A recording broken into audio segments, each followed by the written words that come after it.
Ben, boa tarde. A autoridade pertinente, que a nosa querida libreira, pois di que cando un fala pode sacar o tapabocas. Ese é o motivo polo cal eu o saquei, para darlles a benvida a todas e a todos por estar hoxe aquí acompañando o noso mestre, o noso amigo admiradísimo, moi querido Xesús Alonso Montero, na presentación do seu novo libro Florencio Delgado Gurriarán, poeta na terra, na guerra e no exilio, e que ademais tamén leva unha pequena antoloxía de Florencio Delgado Gurriarán. Acompáñanos nesta mesa, ademais do autor, Ramón Nicolás, crítico literario, escritor literario tamén, pero sobre todo moi coñecido como crítico literario, e que me deu un susto terrible cando cheguei, porque teño un xersei idéntico seu. Imaginen vostedes a tragedia que sería parecer vestidos iguais. Decidimos que a partir de agora sempre imos chamarnos previamente a un acto, porque claro, estes detalles hai nos que cuidar, porque senón, bueno, deixando as brincadeiras a un lado, hoxe un día moi importante para nós na Editorial Galaxia por este acto de presentación. Primeiro porque é un libro importante, non? Sobre Florencio Delgado Gurriarán, a quen este ano a Real Academia Galega dedica o Día das Letras Galegas, pero sobre todo e fundamentalmente porque estamos diante dun libro de Xesús Alonso Montero, do que levamos aprendendo 93 anos, se non sumei mal, 93. E son moitos anos, polo tanto, de magisterio, non? Algúns eu non tiven esa fortuna porque estudei filosofía, pero son moitas as mentes claras do noso país que pasaron polas súas aulas, pero eu considérome modestamente, outórgome tamén o título de discípulo, en da que só se xa pola cantidade de veces que o puiden escoitar e de maravillarme, como sen dúbida hoxe tamén nos vai acontecer escoitando falar. Hoxe La Voz de Galicia publicaba nas páxinas de Cultura unha entrevista con el, e o titular recollía unha frase súa sobre este libro, falando de Florencio Delgado Gurriarán, dicía que foi un home sempre fiel á lingua galega. Ese era o titular que a eso das 7 da mañá eu lía no xornal. Bueno, creo que o que Xesús Alonso Montero di de Florencio Delgado Gurriarán, que foi un home fiel á lingua, é algo que lle podemos aplicar tamén a Xesús Alonso Montero, que é un home fiel á lingua, fiel ao noso país, fiel a idea republicana, laica, de esquerdas, onde militamos tantas e tantos que queremos un mundo mellor. Antes de que Ramón Nicolás, que é quen ten que falar do libro, colla a palabra, como sempre, teño que darlle as grazas de todo o corazón, tanto a Maribel como a Gonzalo, a librería Cartabón. Sempre o digo igual, e tendes que escoitar sempre o mesmo rollo, pero é o que vou dicir sempre. Esta é a nosa casa. E se falamos de Florencio Delgado Gurriarán como un home fiel á lingua, de Xesús Alonso Montero, de Ramón Nicolás, como homes fieis á lingua, desde logo a Editorial Galaxia, non necesito explicar por que é fiel á lingua, a librería Cartabón, exemplo e sempre fiel á lingua galega. Pola miña banda, máis nada, e cedolle esa palabra ao meu compañeiro de xeración, do 66, e parece ser que de fondo do armario, Ramón Nicolás.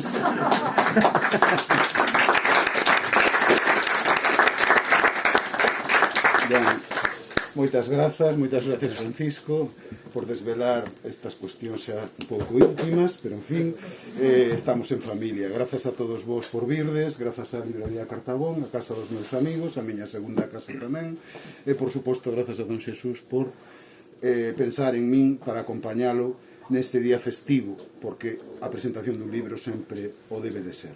Escribín unhas páxinas, unhas folliñas, poucas, sobre algúns elementos que me suscitaron a lectura deste libro, que paso a compartir con todos vos. Escribín en albures que particularmente cheguei a Florencio Delgado Gurriarán grazas a unha experiencia académica compartida por algunhas afortunadas persoas no seo dun curso de doutoramento impartido polo profesor Xesús Alonso Montero por volta do curso 1990-1991 na Universidade de Santiago, en que nos desvelara xa non só as súas claves como poeta, senón na realidade a propia existencia do poeta, como igualmente a doutras voces do exilio, mexicano sobre todo, e até a daquela, pois, Delgado Gurriarán ocupaba para min un espazo, un pequeno espazo, nas preparacións do temario das oposicións dentro das voces da literatura galega, que como poeta se situaba, tal vez cun criterio de carácter reduccionista, no ámbito da poesía ilozoísta, aquela que abraza esa dinámica a través da cal se lle dá vida a distintos elementos da natureza, ou é no eido da poesía de corte reivindicativo, combativo e dionisíaco. Aquela información que nos legou daquela o profesor Alonso Montero prendeu no interese que a figura me foi suscitando, polo que, por sintetizar, atendín con especial interese a publicación facsimilar dun sorprendente cancioneiro da loita galega que acaba de sacar don Xesús sin que o tiveramos preparado, que se publicara originalmente no ano 43 e que no ano 96 o profesor Alonso Montero prologou brillantemente en Edicións do Castro, o que se sumou tamén a lectura particular da importantísima biografía que Ricardo Gurriarán publicou tamén en Edicións do Castro no ano 99 e que a editorial Galaxia reeditou necesariamente estes días con prólogo igualmente do noso profesor. Foron os froitos estes que sinalo os que degustamos grazas a aquela semente plantada hai máis de 30 anos, por todo o sinalado e porque tamén hai un fío invisible ou non que non conclúe, no que particularmente lle estou tan agradecido ao profesor por abrirme vías de investigación con Celso Emilio Ferreiro, con Acuña, con Lueiro Rei e con outras tantas e tantas voces. En definitiva, podedes imaginar a alegría que supón para min como alumno, aínda hoxe, de Xesús Alonso Montero estar aquí axudando a presentar este libro. E esta sementeira de algún xeito continúa. O fío do acordo que o plenario da Academia Galega adoptou para lle dedicar o Día das Letras Galegas ao escritor Valdeorrés, o profesor Alonso Montero non quero dicir que me sorprenda, pois hai pouco nel que me sorprende en canto a súa capacidade de traballo e o modélico rigor no que se manexa desde hai máis de 70 anos no ámbito da investigación e da erudición literarias, cun novo libro que aquí hoxe presentamos. Florencio Delgado Gurriarán, poeta na terra, na guerra e no exilio, antoloxía poética. Por volta do cal vou dicir algunhas palabras. Comezo polo título, que tal vez conduza pola súa disposición a certo engano. Este é un libro que na realidade son tres. Vela aí inicialmente unha verdadeira biografía intelectual, así referenciada polo seu autor, na liña doutras que cultivou e que contribuíron a mellor coñecer as figuras do noso pasado literario como Seoane, Piñeiro, Aníbal Otero, Filgueira e tantos outros. Logo me referirei ao que aquí a lectora ou o lector poderá tocar. Mas hai outro libro aquí que se dispón baixo a epígrafe de 10 incursións na obra literaria de Florencio Delgado Gurriarán, sección que igualmente logo delugarei con brevidade, e por último, por si fose pouco, incorpórese unha meditada e atinada antoloxía poética, alén dun interesante texto en prosa de Delgado Gurriarán. Sinalo isto que pode semellar unha obviedade, unha descripción máis que evidente, se se abre o libro e se se lee o seu índice, porque vin anunciada, referenciada aquí a colá, hoxe mesmo incluso nas páxinas do Atlántico Diario, a aparición a secas dunha antoloxía poética a cargo do profesor Alonso Montero, que evidentemente ignora o que, ao meu entender, é o máis gorentoso deste libro, isto é, esas dúas primeiras partes do mesmo, que son as que subliñan e proxectan os valores máis relevantes que explican as razóns que de algún xeito conduciron a que este sexa o ano no que se evoca a súa figura. Así pois, nesa devandita primeira parte, a que asistimos? Pois a un proceso dominado por un espírito didáctico, onde en palabras do autor non se deixa de reparar en asuntos que tamén poden interesar a lectores máis eruditos na materia. Nel abrázanse os elementos máis salientables de corte biográfico de Delgado Gurriarán que iluminan, ao mesmo tempo, boa parte da súa obra literaria. Vela aí unha inicial cronoloxía da biobibliografía de Delgado Gurriarán, ao meu ver de inexcusable utilidade no ámbito do ensino, detallada, minuciosa e completa, onde se deita a luz de maneira sintética documentada sobre o percorrido vital, literario, político e cultural do autor. A partir de aí, en 5 capítulos, achegámonos a cuestións claves para entender cabalmente o que foi, o que significou Delgado Gurriarán na cultura e na literatura galegas, isto é, o seu posicionamento vinculado co uso da lingua galega, onde aflora, como non podía ser de outro xeito, a preocupación filolóxica do autor para afondar no estatus da lingua galega e no corpus que conforman os seus traballos lexicográficos e etnolingüísticos. A continuación, hai tamén unhas páxinas dedicadas á súa actividade nos 3 anos da Guerra Civil e o deseño da biografía do seu galeguismo, onde quixera destacar, se me permite, entre outras moitas posibles, cousas que se poderían destacar, as que apuntan a influencia nel de Aires da miña terra, da lectura de Aires da miña terra, en expresión, para min, afortunada e memorable, que o define como un silabario cívico que está na raíz da musa civil do poeta de Valdeorras. E mesmo aqueloutras tan significativas que explican cando Delgado Gurriarán se decata de que non era un Robinson do galeguismo. Para descubrir máis, convido, lóxicamente, a lectura do ensaio.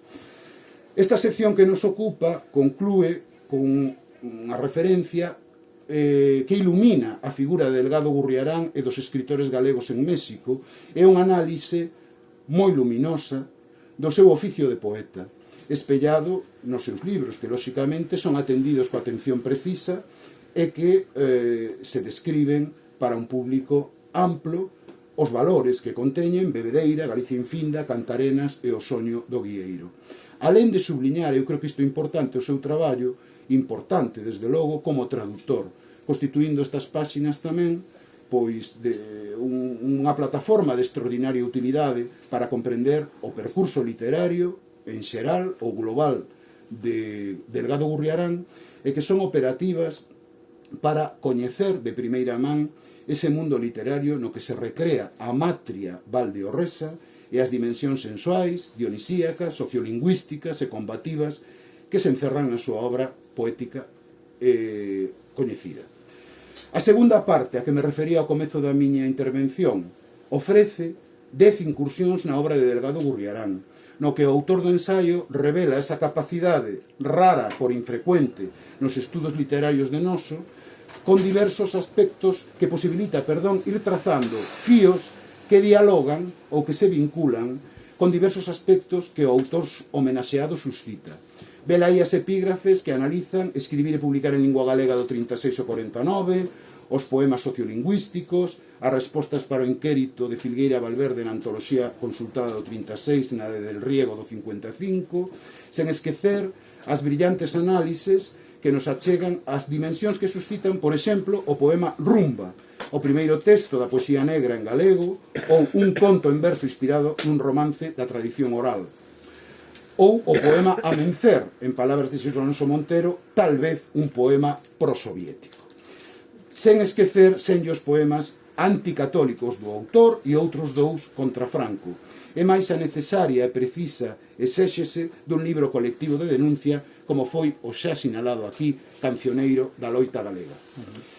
Por último, last but not least, achegámonos á antoloxía, á aquilatada e equilibrada antoloxía, dividida en 6 seccións, poemas matrióticos vinculados coa terra de Valdeorras, os que agrupa en feliz asociación baixo o epígrafe de Galicia como emoción e Galicia como problema, os que falan da barbarie franquista na Guerra Civil, as composicións centradas nos aspectos tan infrecuentes na nosa tradición como son os sociolingüísticos, os que abordan a temática mexicana e os que reflicten os espectáculos populares galegos, alén do rescate dun texto final en prosa do autor. Este é un libro, e vou concluindo, e o que sinalo non é unha gabanza gratuita, sino que eu creo que é un acto de xustiza que só podería idear e compor alguén como o profesor Alonso Montero. Xa non só porque nun tempo breve foi quen de elaborar unha monografía que repara nos aspectos máis salientables da biografía e bibliografía de Delgado Gurriarán, senón porque exhibe esa capacidade que proxecta cun saber enciclopédico, mais tamén o tempo didáctico, feitos, circunstancias, lecturas, interpretacións, vivencias e experiencias que van alén dun ensaio literario. Pois este libro é unha crónica tamén sociolóxica, sociolingüística, política e cultural do século XX con Delgado Gurriarán como pano de fondo, como eixe sobre o que xiran moitas cousas. Comparto o meu asombro por esa capacidade suxestiva e asociativa que ten este ensaio. como tantos anteriores do autor, en que destaca ademais o uso dunha linguaxe accesible e próxima, nese punto medio en que, sen perder de vista a incorporación de datos e reflexións de interese para un lectorado máis erudito, ofrece unha monografía divulgativa que agardo o profesorado do noso país saiba recoñecer e saiba utilizar. Un libro, ao meu ver, no que, ademais, Delgado Gurriarán brilla, estintila, enriquécese e faise máis accesible grazas a mantiña, e uso a mantenta o termo que o Ribeirao Eladio Rodríguez González recolle no seu dicionario, que Alonso Montero depositou nel. Fago votos para que sigan chegando a nós libros como este, que contribúen a coñecernos e a recoñecernos nas nosas voces literarias. Parabéns a editorial que o acolleu, e parabéns sinceros o seu autor, que me honra o solicitarme a súa compañía neste lugar tan ben querido. Díxeno. Grazas.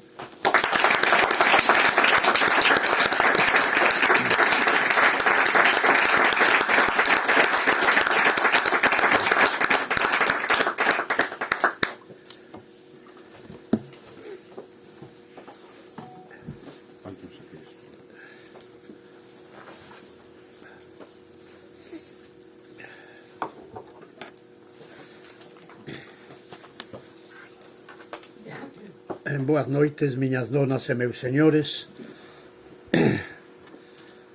Si o libro que eu tamén vou presentar fose a milésima parte do que acaba de sinalar o profesor Ramón Nicolás, sería un gran libro. Bueno, eu quero pensar que quizáis algunhas das cousas que dixo sobre o libro teñen algo que ver co libro, e con eso xa me conformo perfectamente. Agradezo infinitamente as palabras tan medidas, tan coidadas e tan estudadas de Ramón Nicolás, que para non perderse en meandros que poden confundir a algunhas persoas, e das persoas que escribe o que quere dicir, para non dicir máis e tampouco para dicir menos. Eu non escribo habitualmente as miñas intervencións públicas e, polo tanto, vou ser menos preciso que Ramón Nicolás, vou ser tamén, quizáis, menos panorámico que o que el foi. Vou tratar de facer algunha incursión no libro que hoxe nos convoca aquí. Tamén foron excesivas, porque estes actos son sempre así. As palabras do editor, do director da editorial Galaxia, Francisco Castro, vello amigo meu, escritor consagrado hai moito tempo, e que, sempre que ten ocasión, procura sacar non sei de onde algúns adxetivos que, como son novo, algún día merecerei.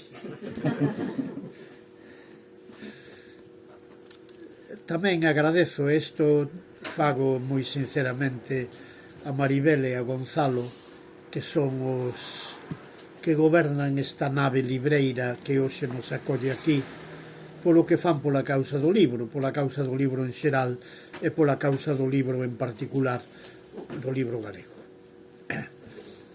E dito isto, casi me gustaría mencionar polo nome e polos apelidos a moitas das persoas que están aquí, pero como deixaría 3 ou 4 sin mencionar, pois non vou facer ese agravio a ninguén.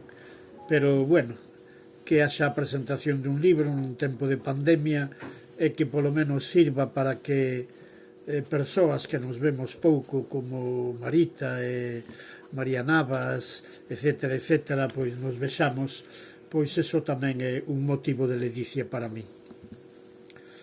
O libro, como xa se dixo aquí reiteradamente, titúlase Florencio Delgado Gurriarán, poeta na terra, na guerra e no exilio. Delgado Gurriarán naceu nunha aldea que se chama Córgomo, que está no concello de San Martín de Valdeorras, Córgomo é unha aldea que el levaba no corazón, tanto que un dos seus primeiros pseudónimos foi Corgomófilo, o que ama a Córgomo. Naceu no ano 1903 en Córgomo e morre no exilio, pero non exactamente onde pasou os últimos anos da súa vida, en México, senón nunha localidade do sur dos Estados Unidos, onde unha filla súa estaba casada cun médico eminente que é o que tratou de, polo menos, poñer un pouquiño de paliativos na doenza que o levou ali a aquela clínica. Pero, bueno, el, de feito, desde o ano 39, un exiliado en México, primeiro na cidade de México e logo na cidade de Guadalajara, que fora a capital do estado que se chamaba Nueva Galicia. Por lo tanto, parece que hai unha querencia pola que este home tan galego, tan comprometido co seu país, pero ao mesmo tempo tan universal, porque sendo como foi desde moi novo un militante do Partido Galeguista, era militante desde a causa republicana no mellor sentido da expresión, e era militante do Partido Galeguista polo menos desde o ano 1933, cando el asiste a unha asamblea. Era militante do que poderíamos chamar a ala esquerda do Partido Galeguista naquel momento, a ala na que estaba, por exemplo, Castelao. Estas son as coordenadas políticas del. É un home de esquerdas, é un home republicano, e está na esquerda do Partido Galeguista, que non é exactamente unha esquerda revolucionaria naquel momento, pero evidentemente ten que ver co feito de que o Partido Galeguista no 35-36 decide aliarse ás forzas do Frente Popular, que son os socialistas, os comunistas, a esquerda republicana, fundamentalmente, e precisamente porque milita no galeguismo do Frente Popular, el vai ter problemas, porque vostedes saben que hai unha directriz de Emilio Mola, que é un general infelizmente moi importante nos inicios da sublevación do 18 de xullo, directriz na que di moi claramente que ali donde as tropas sublevadas se fagan donas do territorio, que teñen que ser especialmente implacables con todos aqueles que dun xeito ou doutro tiveron relación co Frente Popular.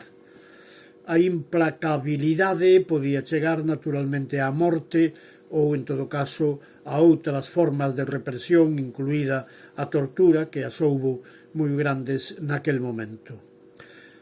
Delgado Gurriarán está no punto de mira dos falanxistas da súa comarca, da comarca de Valdeorras. Felizmente para el, un irmán del, Lucio, é o xefe de falanxe. Estas cousas suceden nas mellores familias, felizmente, porque de pronto un de dereitas salva a un de esquerdas ou viceversa, porque tamén se ten dado o caso contrario en máis dunha ocasión. E el, fuxindo dos falanxistas que van a por el, chega a Valladolid na compaña do xefe de falanxe da comarca de Valdeorras, que é o seu irmán Lucio, e en Valladolid vai ter un amparo tamén moi eficaz. Alguén que fora colega del na Facultade de Dereito en Valladolid, porque ele estudiou os 5 anos da carreira de Dereito na Universidade de Valladolid, ese alguén era nese momento o xefe de falanxe en Valladolid, e que non vai protexer.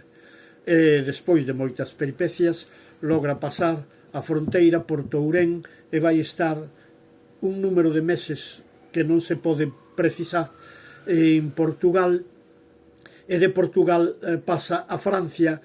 En Francia vai estar tamén un número de meses non pequeno, e cando a familia pensa que el está xa nun país de Hispanoamérica ou que está a punto de sair para un país de Hispanoamérica, el, levado da súa lealdade á causa da República, decide pasar a España republicana, ou, como se decía na terminoloxía política da época, pasar a España leal.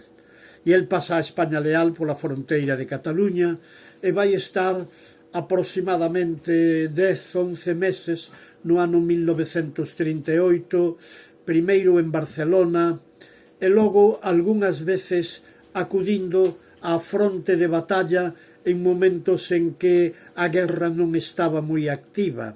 E resulta que Delgado Gurriarán non é un home de laboratorio, non é un intelectual puro, é felizmente un intelectual impuro, un intelectual ao que lle gusta tomar unha jotiña de viño, como se di no meu dialecto de Ribeiro, un intelectual que é moceiro, un intelectual que ten amoríos, un intelectual que era o mellor bailarín da comarca, un intelectual que recita versos, un intelectual que canta e que canta ben, cantarenas, que como lle chaman na zona de Valdeorras as cántigas, o que na miña terra chamamos cántigas, en outras terras menos etimolóxicos chaman cantigas. O que pasa que nós do Ribeiro estamos sempre no latín. Cántiga é o latín cántica. Bueno, pero esa é unha cousa do Ribeiro que non ten maior mérito que nacer ou vivir no Ribeiro, que é o caso meu.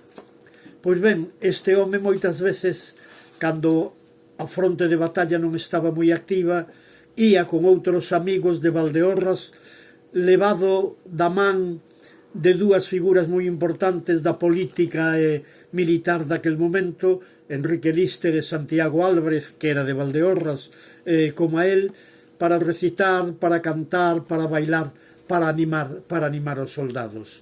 E toda esta facecia mundana, o bailarín, o moceiro, etcétera, etcétera, tamén a leva aos seus versos, porque os seus versos están cheos de vida. En primeiro lugar, están cheos de viño, do viño de Valdeorras. O primeiro libro seu, que do ano 1934, que se titula Bebedeira, sinónimo en Valdeorras de borracheira, é un libro en que canta as terras de Valdeorras, os aconteceres daquela comarca, en que canta os viños e os viñedos dali, etcétera, etcétera, porque xa sinalamos unha das características da súa poética. Delgado Gurriarán foi un importantísimo poeta matriótico, con M. Foi tamén un poeta patriótico, quen queira mañá facer unha antoloxía da poesía en favor da causa galeguista de Galicia, ou denunciando os problemas de Galicia, ou denunciando as felonías que se teñen feito con Galicia, aí terá o poeta patriótico Delgado Gurriarán. Pero quen queira facer unha antoloxía da poesía suscitada por unha comarca, a comarca natal, neste caso a comarca das terras de Valdeorras, vai ser moi difícil que atope no mapa da poesía galega unha poesía matriótica tan importante como a que suscita Valdeorras na pluma de Delgado Gurriarán. Estamos, pois, ante un poeta matriótico. Hai na antoloxía que aquí se ofrece algúns poemas, eu creo que reveladores desa musa, el que foi un home de musa plural. Tería que dicir, un pouco en relación con algunhas cousas que dixo, e moi benditas Ramón Nicolás, que eu cheguei un pouco tarde a Delgado Gurriarán, porque este é un pouco o infortunio do exilio. Se unha persoa non se chama Castelao ou non se chama Luís Seoane, e pouco máis, cantos escritores hai que viviron o exilio, como Otero Espasandín? Que se sabe deste gran pedagogo, deste gran educador, deste home que viviu en Buenos Aires e tiña que escribir pro pane lucrando, para levar un pouco de pan e de caldo á súa casa, pese a que non tiña fillos, non tiña máis que a súa muller, e tiña que escribir un libro cada 15 días, que podía ser de matemáticas, podía ser de astronomía, podía ser sobre o deporte na antiga Grecia. Non estou citando de calquera maneira, estou citando títulos de libros que escribiu en castelán. Na Argentina, moitas persoas que hoxe os seus fillos ou os seus netos son ali ministros ou altos dirixentes económicos ou políticos ou sindicais, son fillos de persoas educadas na escola primaria polos libros de Otero Espasandín, fosen de astronomía, de matemáticas, do deporte na antiga Grecia, etc., etc., etc. Quen sabe hoxe o que habería que saber de Otero Espasandín, que pasa bastantes anos na Argentina, logo vai aos Estados Unidos e ali morre. Polo tanto, cando un non se chama Alfonso Daniel Rodríguez Castelao, ou cando un non se chama Luis Seoane López, bueno, cando un se chama Lorenzo Varela, cando un se chama Antonio Baltar, cando un se chama Carmen Muñoz Manzano, unha muller que de feito foi eclipsada polo seu home que se chamaba Rafael Dieste, ben, o que sabemos deles é moi pouco. É o infortunio do exilio. Con Delgado Rullarán pasounos isto, e eu recordo que levaba 10 ou 12 anos citando en traballos meus sobre a literatura do exilio, tema no que intentei especializarme moito antes da morte de Franco. Recordo a alegría que levei no ano 94 ou 95 na Biblioteca Penzol, que consultando unhas fichas de súbito atópome que existe un libro que eu tiña citado, pero na crenza de que era un folletiño de 10 ou 12 páxinas con media dúcia de poemas máis ou menos anodinos, O cancioneiro da loita galega. Esta é a edición facsimilar que fixo Isá Díaz Pardo con prólogo meu no ano 96 en edicións do Castro. A miña emoción foi tal que non me decatei que ese libro, do que vin primeiro a ficha e logo solicitei de quen fose ver o libro, cando tuven nas mans non me decatei en principio de que era unha fotocopia que deixara Ramón Martínez López, profesor catedrático de instituto en Lugo, primeiro no Instituto Español de Lisboa, despois ali colleu a Guerra Civil e emigrou, exiliouse aos Estados Unidos, onde pasou casi 40 anos. Este home, que era un gran bibliógrafo e un bibliófilo, tamén estaba interesado neste libro, e o único que conseguiu é unha fotocopia que legou á Fundación Penzol. Ben, ese día descubrín que o cancioneiro da loita galega non era un folletiño baladí, que era un libro feito de dereito e que é un libro, para quen se asome mínimamente ás súas páxinas, que é un libro en que se cantan os mártires galegos, que é un libro de resistencia e que é tamén unha especie de devocionario poético para alimentar o espírito antifranquista dos galegos que vivirán na terra. Infelizmente, o libro que sen dúbida se fixo pensando fundamentalmente no feito de que de México chegara a Galicia, ás mans dos amigos, ás mans dos vellos galeguistas, etc., etc., as noticias que temos é que non chegou máis que a 2 ou 3 mans. Unha delas a dun vello galeguista, Vieito Fernández, que foi quen nos deixou a Díaz Pardo e a min o exemplar para facer a edición facsimilar. Atragantouse o franquismo.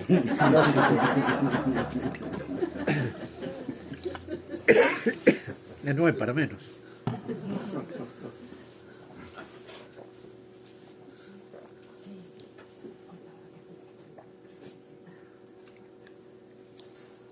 Gracias.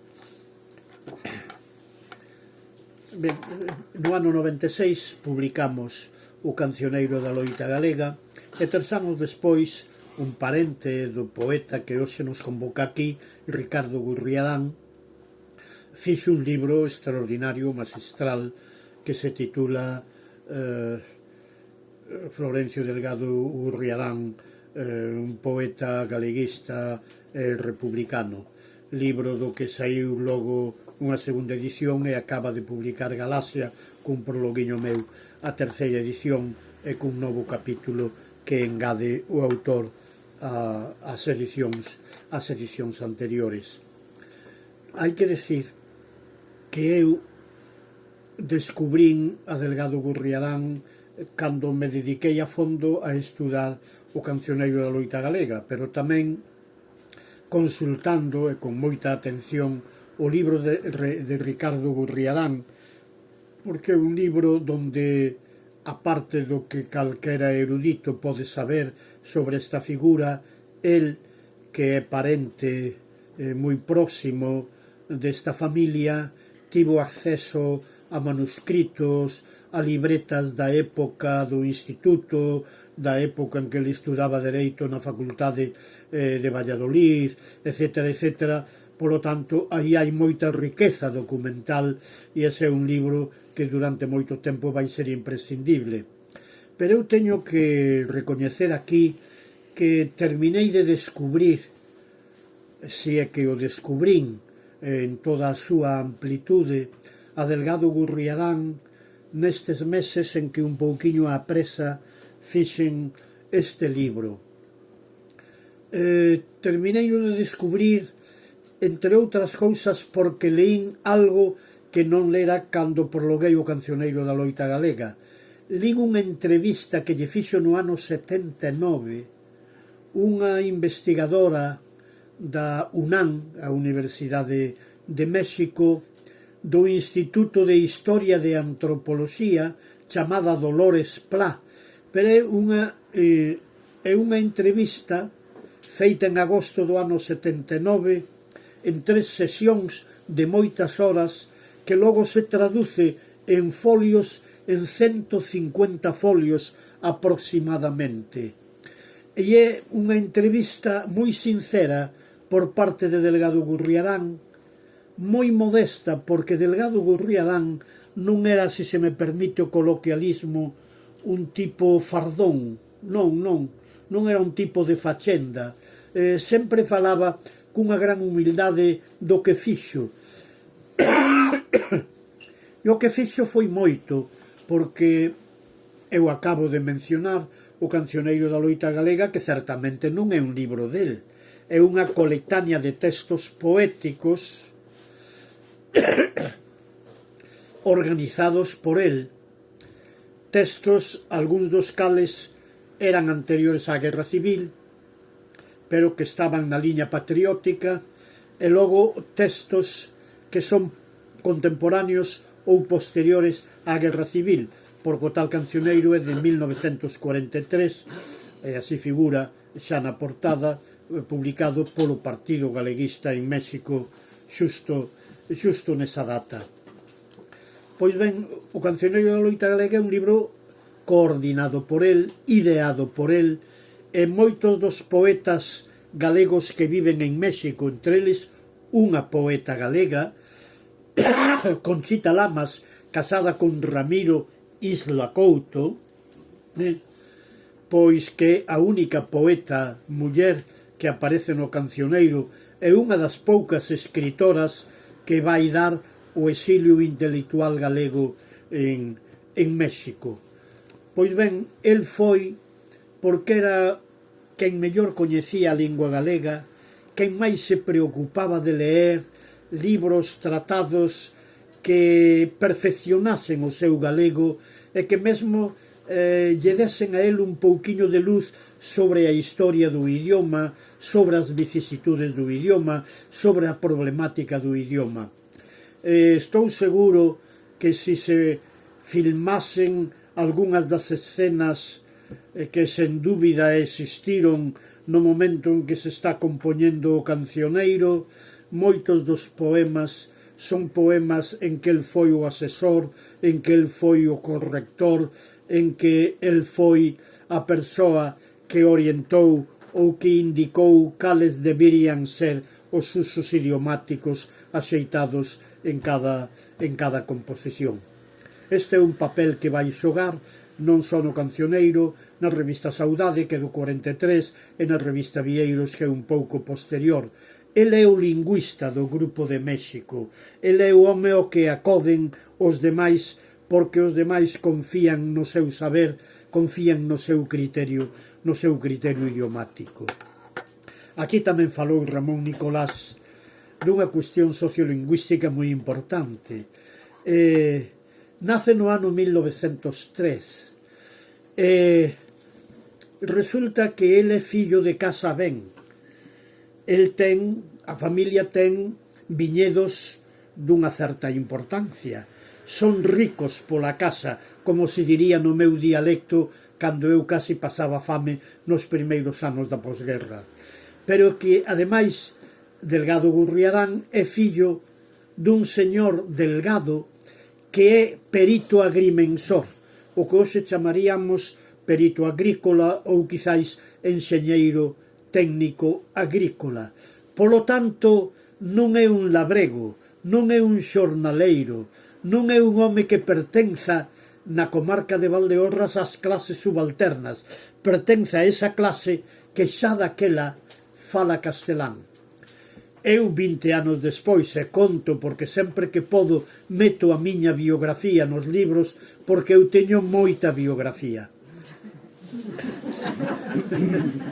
E eu recordo no ano 38, 39, 40 o perito agrícola da aldea próxima á miña, que tiña dous fillos, Julito e Lanito. Lanito era unha especie de hipocorístico de Laureano. Lanito e Julito connosco, é dicir, coa xente humilde e ruín, falaban en galego, porque era o idioma social dali, pero con seus pais, e seus pais con eles, falaban en castelán. Isto non se daba na casa de Delgado Gurriarán. Por aquelas datas nacía ou ia nacer unha muller a quen eu quixen e admirei moito, a muller de Fernández del Riego, Evelina, e Evelina era dunha casa en que se falaba castelán. E ese idioma familiar seguiu sendo, na casa con del Riego, o idioma da casa. Como era o idioma da casa, o castelán, o Tero Pedrallo e a súa nai. Ou como Carballo Calero falaba en Lugo, cando dirixía o Colexio Fingoi, no 65, no 66, falaba coa súa muller, cos seus fillos en castelán. Cuidado, pois, coa biografía lingüística, coa biografía idiomática de Delgado Gurriarán. É casi única naquel momento. Como é único noutras parcelas, xa non da súa biografía, senón da súa bibliografía. Antes dixen que o primeiro libro del é do ano 34, Bebedeira, pero el publicaba nos periódicos de Ourense, el Heraldo Gallego, por exemplo, poemas. Publicaba poemas de diversa temática, algúns deles sociolingüísticos, poemas ou defendendo a fala galega. Claro, cando se defende algo é que hai razóns serias para defender algo que consideramos que está ameazado, e en efecto daquela o galego estaba ameazado porque as clases poderosas, os de arriba, os señoritos ou os que querían ser señoritos, falaban en castelán. El, que é un gran poeta satírico, xa antes do 36 publica neses periódicos ourensáns pois algúns poemas contra os que falan o castrapo, por exemplo, os que dicen Puentevedra e cousas así, e non o estou inventando eu porque está nun dos seus poemas.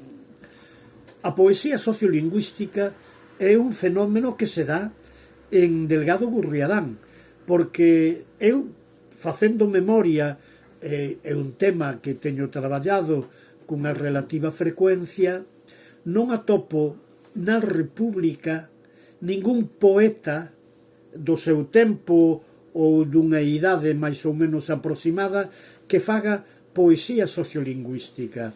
Hai que chegar a 1962, o libro Longa noite de pedra, de Celso Emilio Ferreiro, para atopármonos con aquel poema que empeza Lingua proletaria do meu povo. É o primeiro poema sociolingüístico que se publica en Galicia despois do 36. Pero Delgado Gurriarán está facendo poesía sociolingüística antes do 36, no 36 e logo no exilio a partir do 42 ou a partir do ano 43.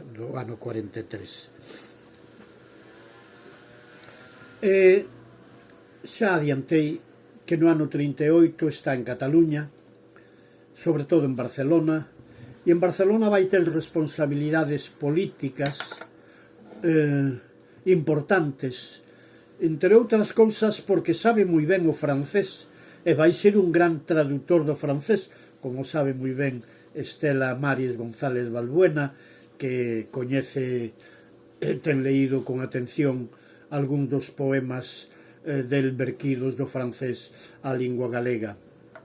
El sabe moi ben o francés, sabe tamén que hai un momento antes de finalizar o ano 38 en que o goberno da República manda de novo a Francia a Delgado Gurriarán, tanto que Delgado Gurriarán non vai estar nese éxodo dantesco que padeceu, por exemplo, Antonio Machado en xaneiro-febreiro de 1939 para pasar os Pirineus, neste caso, camiño de Collur.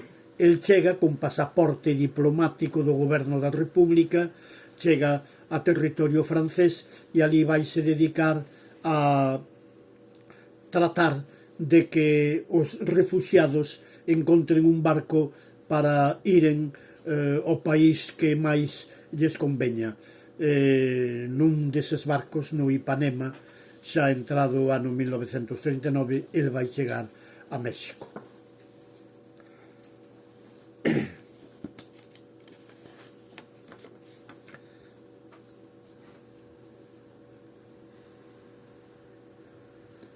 Tamén Ramón Nicolás, que casi bastaba con oír a Ramón Nicolás, pero bueno, algunha ampliación temos que facer. Ramón Nicolás fixo referencia a algunhas das cuestións que eu vou tocar agora, aínda que sexa mínimamente. Gustaríame falar máis do cancioneiro da loita galega, porque o cancioneiro da loita galega é, díxeno hai un momento, unha colectánea de textos poéticos ideada e organizada por Delgado Gurriarán, donde hai moitos textos del, probablemente 14 poemas son del, casi todos co pseudónimo Nadel, un pseudónimo que nin Ricardo Gurriarán, que está tan nas interioridades da súa biografía, ten descifrado ben. Hai outros pseudónimos, pero que conste que el publica certos poemas con pseudónimo no cancioneiro da loita galega para evitar represalias á súa familia que vive en Córgomo, que vive na zona de Valdeorras. E o mesmo fixo na Guerra Civil no ano 38, en que publica 6 poemas e todos eles co nome Florencio, pero Florencio non leva os detectives literarios do franquismo dereitiños á figura de Florencio Delgado Gurriarán. Florencios pode haber moitos. A razón pola que só asigna Florencio é para evitar represalias á súa xente de Córgomo. Porque que conste que os 6 poemas que publica no ano 38 na revista comunista Nueva Galicia, e por que publica nunha revista comunista cando se publicaba tamén en Barcelona Nova Galiza, que era unha revista dos galiguistas creada por Castelao e dirixida nunha primeira etapa polo propio Castelao, porque Delgado Gurriarán é moi amigo de algúns comunistas, especialmente dos da zona de Valdeorras, entre eles Santiago Álvarez. E hai que decir aquí, en honra do comunismo daquel momento e desta publicación, que aquela é unha revista moi aberta a moitas outras voces, tanto que Castelao Castelao, que foi o que fundou a revista Nova Galiza, e o que dirixe, Castelao publica máis textos na revista dos comunistas que na revista que el fundou e que el dirixiu nunha primeira etapa. Por qué? Porque Castelao sabe moito de comunicación. Castelao sabe que Nova Galiza é unha revista que van ler os galeguistas, que están convencidos. Pero o que convén é que xentes de Galicia que están loitando pola república e que son socialistas, comunistas ou próximos a estas ideoloxías, están educados nunha concepción da sociedade e da loita social que ten que ver co internacionalismo proletario e que poucas veces se asoma a iso que hoxe se chamaría a identidade galega. Onde hai que predicar é aí. Esa é a razón pola que Castelao publica máis textos de índole política en Nueva Galicia que noutros periódicos, incluso no Galeguista por el fundado.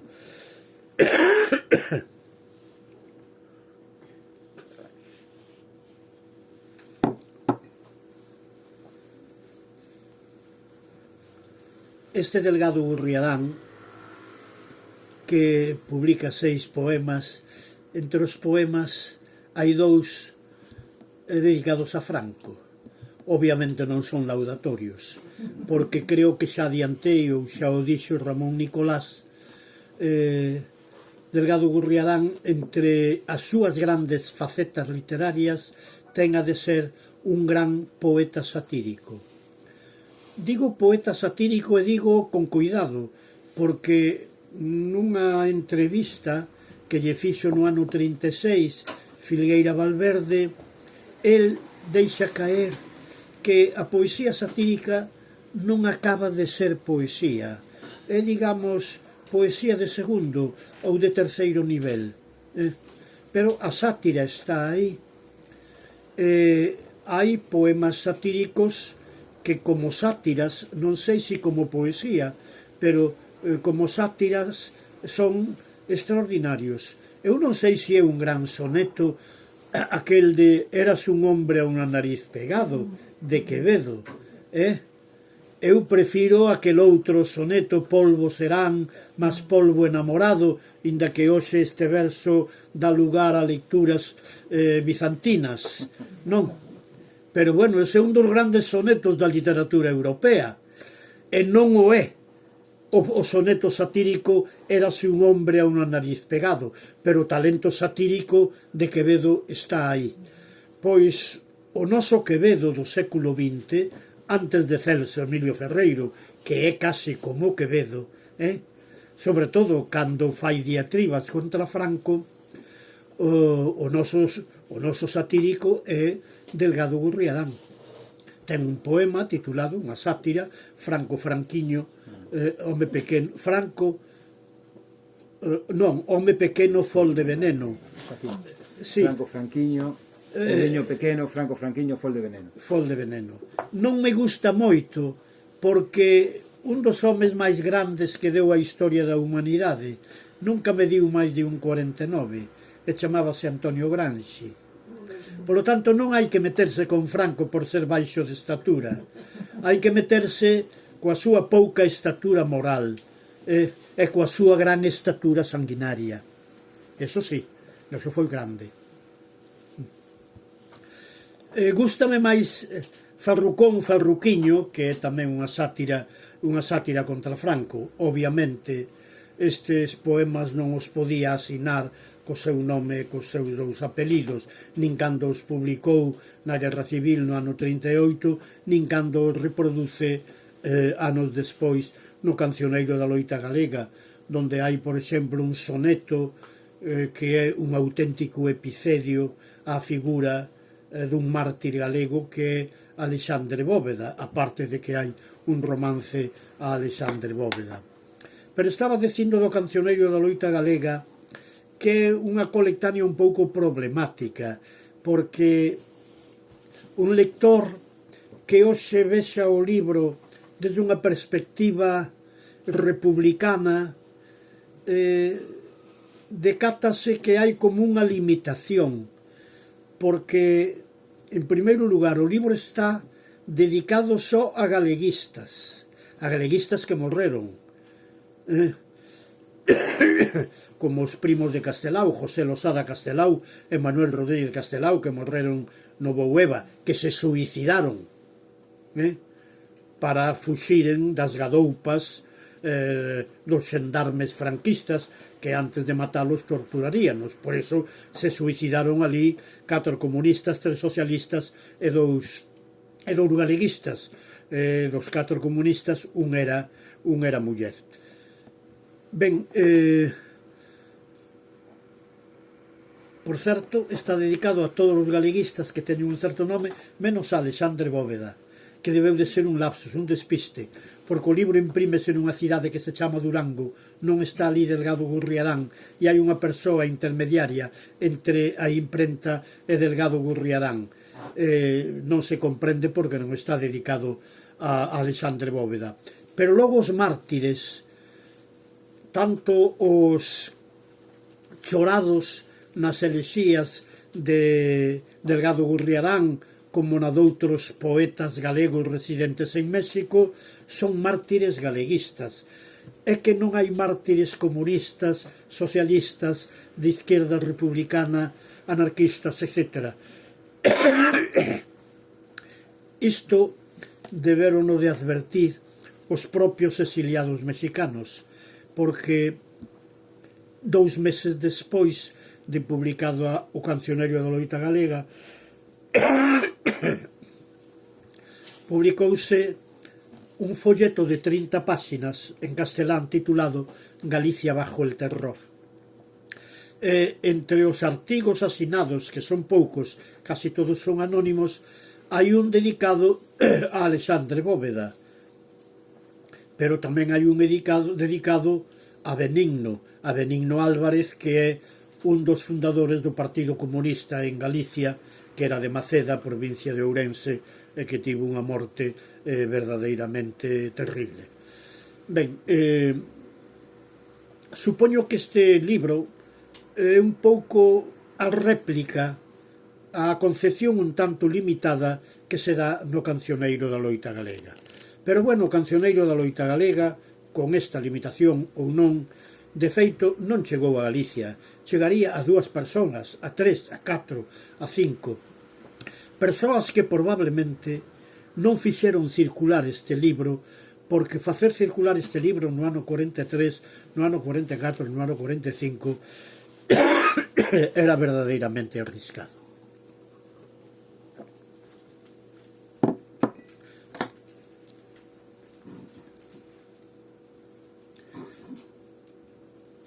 Ramón Nicolás facía referencia a un poema erótico que é o primeiro poema do que podemos chamar poesía negra da literatura galega, poema do ano 36 que se titula Rumba, e que está inspirado, na miña opinión, e así o digo no libro, nunha antoloxía que fixo un cubano chamado Emilio Vallagas, que se titula Antología de la Poesía Afro-Hispanoamericana.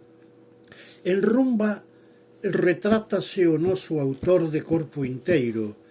El Rumba está protagonizado por unha preta, el di preta, non di negra, unha preta que verdadeiramente abralla a todos os circunstantes cando a ven danzar, cando a ven bailar, polo seu ritmo e pola súa sensualidade.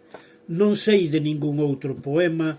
Hai, anos despois, un venezolano de Celso Emilio Ferreiro que, en certo modo, ten algunha semellanza con este poema. Postos a mencionar facetas que non son frecuentes na poesía galega, nin na da terra, nin na do exilio, naquel momento hai un poema que para min é totalmente vallinclanesco e que ben merecía unha teatralización, que se titula Pintura de Feira.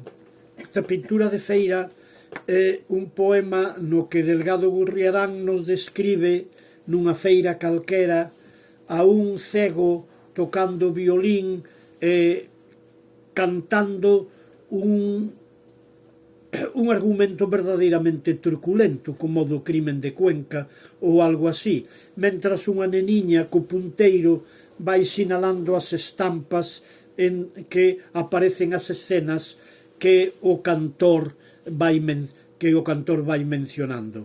Merecía unha teatralización, e isto ten que ver, e xa o di nunha especie de dedicatoria, o noso autor merecía que, bueno, que se falase do influxo do poeta Valle Inclán en Delgado Gurriarán, porque na dedicatoria esa dice que o poema ten algo que ver con un famoso libro de poesía de Valle Inclán que se titula La pipa de Kif. Hai incluso unha fábula que procede de Fedro, que naturalmente el axeita as circunstancias.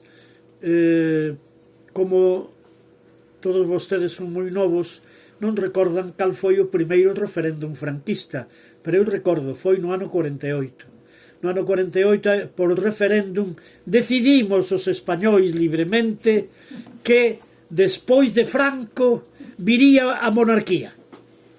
Ese é o primeiro referéndum que houve en España. Recordo que meu pai estaba ali na aldea na mesa electoral. E recordo, ademais, que me parece que votaron máis do 100%. Pero, bueno, estas son cuestións da estatística daquela. Sí. Entonces, ante esta noticia, el di, a monarquía que ven é a monarquía de Don Juan, como se decía polos monárquicos de aquí, a quen el lle chama Xan. Entonces fai un poema satírico inspirado nun famoso poema de Fedro titulado Ranae af Solin. As ras solicitan do deus Sol de Xúpiter que lles mande un rei. As ras vivían bastante ben, pero queren un rei que goberne aquelo. E entonces o rei dice, vades escarmentar, vivíades bastante ben, bastante libremente, queredes un tirano? E mándalles unha hidra.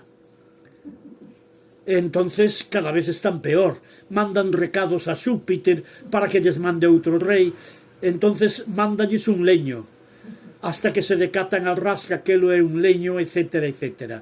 Pero todo isto é unha rechifla, é unha sátira contra Don Juan, o pai do rei emérito que algúns chaman delincuente. Sí. O pai. E en efecto non iba desacertado. No referéndum o que se votou é que viría a monarquía, non necesariamente a de Don Juan, que estaba no seu exilio dourado de Lisboa, de Estoril.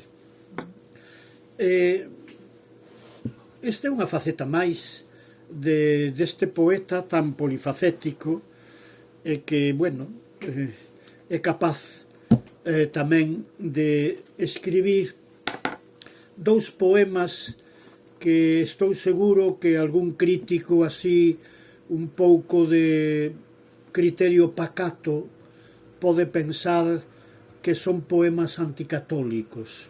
En efecto, hai un ataque frontal ao nacionalcatolicismo, hai un ataque frontal á xerarquía eclesiástica, hai un ataque frontal a quen dirixía a Igrexa española daquela, que se puxo do lado de Franco totalmente. Dicir, os textos, eu aduzo aquí algún, son arrepiantes. Hai un texto do Cardeal de Santiago que aínda hoxe arrepía, dicindo que cando algún sacerdote teña que informar sobre alguén que estivo máis ou menos nunha organización republicana, que se absteñan de dar vos informes del, que esa é unha cuestión das autoridades, etcétera, etcétera. Isto está suscrito polo arcebispo de Santiago de Compostela.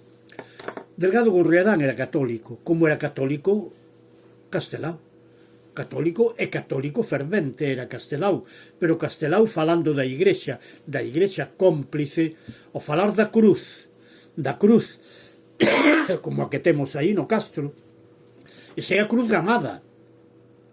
Eso digo Castelao, si ben digo no ano 30 e tantos, cando ten que reproducir este texto no ano 44, na primeira edición de Sempre en Galicia, saca o da cruz gamada, atenúa, porque unha cousa é escribir no ano 37 para a xente que está combatendo a favor da República no ano 36 contra os franquistas, e outra cousa é escribir xa terminada a Guerra Civil Española no ano 44 na Argentina para xente que aínda sendo moi antifranquista, bueno, ten moitos miramentos co catolicismo.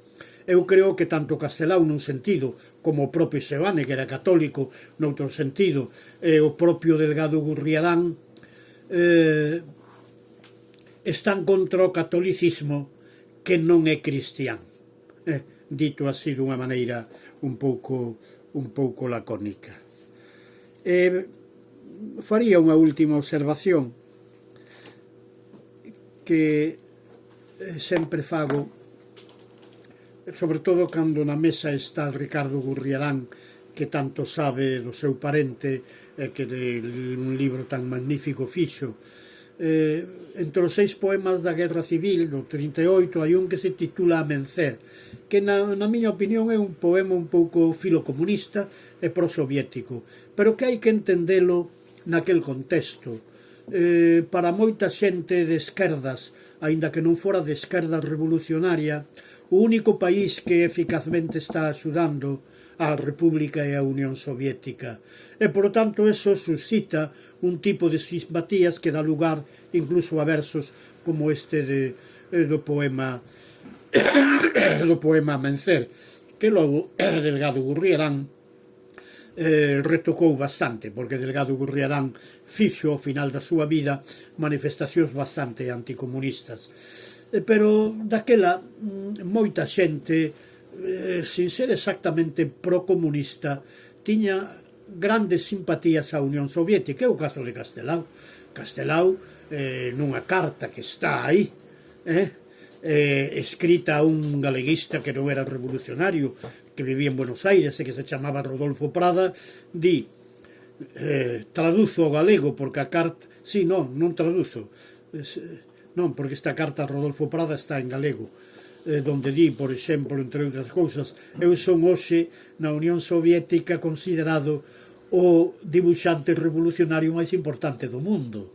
Isto dixo Castelao despois de facer nun museo de Moscova unha exposición dos seus 3 álbumes de guerra.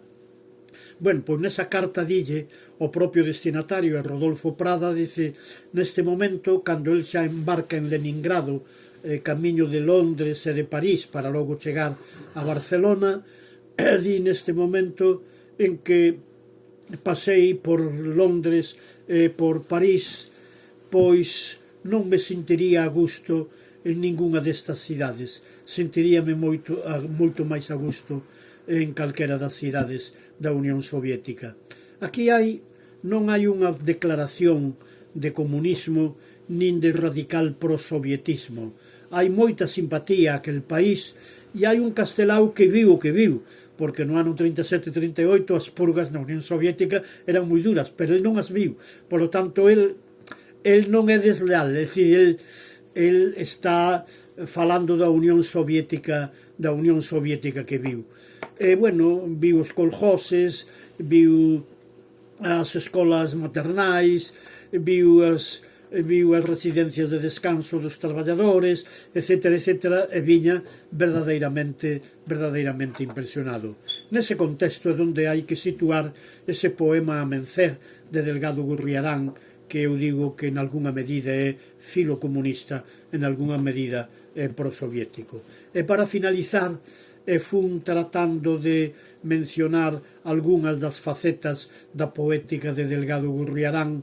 Tamén o dixo Ramón Nicolás, hai un poema folclórico inspirado nun poema popular da tradición oral, que é o casamento do Piolle e Maila Pulga. Quizáis algúns dos presentes oíron na súa aldea, na súa parroquia, algunha vez este romance burlesco que é moi xeitoso e que ten moito atractivo.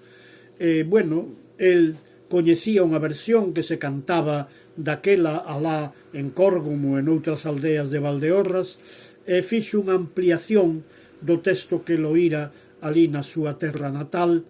Temos aquí unha faceta máis dun escritor, dun poeta polifacético, dun poeta que foi leal co galeguismo, dun poeta que foi leal coa causa da República, dun poeta que foi leal de neno, de adolescente, de mozo, de adulto, primeiro na terra, logo na Guerra Civil e máis tarde en 4 décadas de exilio, que foi leal á lingua galega nunhas circunstancias que non eran moi favorables para él, porque él viña dun estatus socioeconómico en que o galego non debería ser favorecido. Pero aí está a súa figura e o seu compromiso. E termino cunha anécdota que hoxe tamén recordaba na entrevista que me fixo Jorge Lamas na Voz de Galicia. No ano 68 el ven por segunda vez a Galicia. Ven 2 meses ou 3 meses.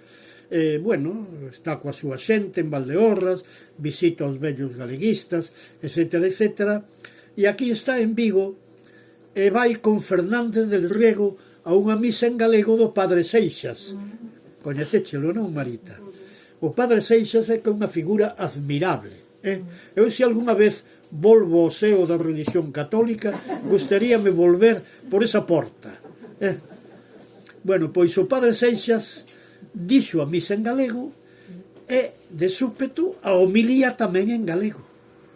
E na homilía estou seguro que tamén falou dos pobres, porque eu recordo, no ano 68, cando enterramos ao gran Beiras, refírome a Antón Beiras, o oftalmólogo, que era militante do Partido Comunista e fora das mocedades galeguistas antes do 36, o Padre Seixas non só falou en galego naquel funeral, senón que, tendo en conta a figura de Antón Beiras, que era quen inspiraba a súa homilía, pensou no Beiras que estaba cos pobres, que estaba cos desfavorecidos, e fixo un alegato casi socialista.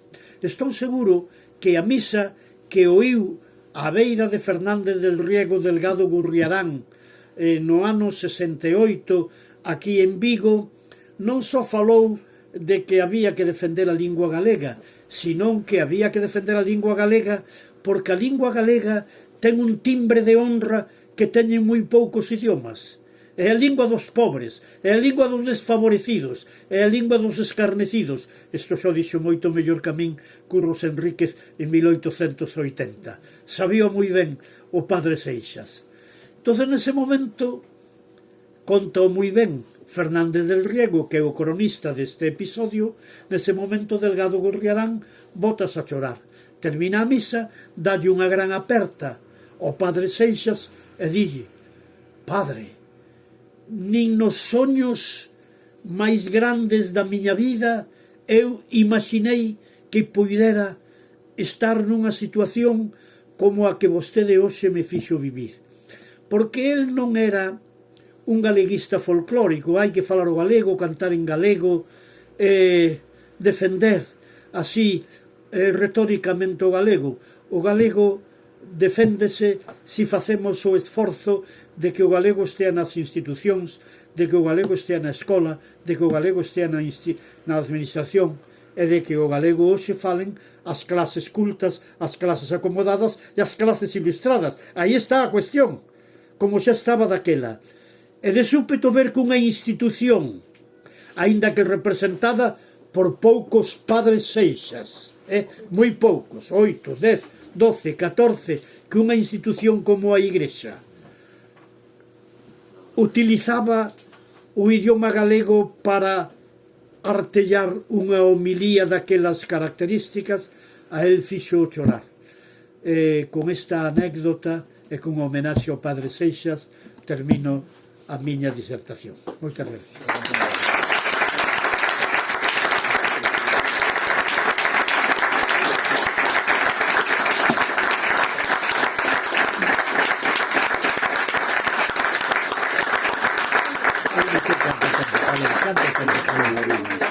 Moi ben, pois imos pechar aquí este acto e don Xesús Alonso Montero estará aquí para asinar os exemplares que querades acceder aquí na librería.